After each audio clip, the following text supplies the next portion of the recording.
One step toward God's purpose could have cost Esther her life. Esther had everything people dream of: a crown, a palace, power, comfort. Then one message changed everything.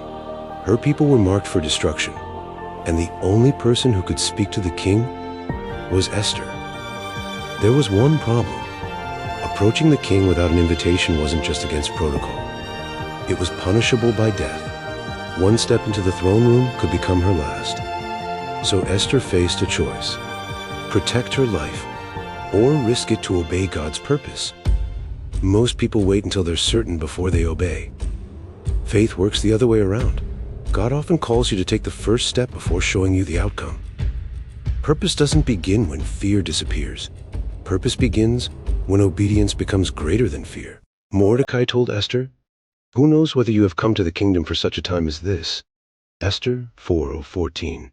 Esther didn't know what would happen. She only knew what was right.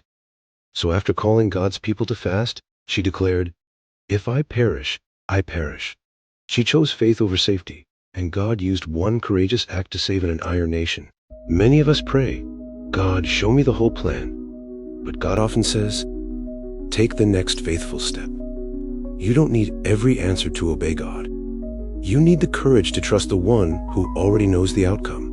Esther risked losing a crown. Instead, she became part of God's redemptive story. The greatest risk isn't obeying God. The greatest risk is missing the purpose He created you for. Is fear keeping you from the next step God is calling you to take? Comment for such a time as this if you're choosing faith over fear and trusting God's purpose, even when the future is uncertain.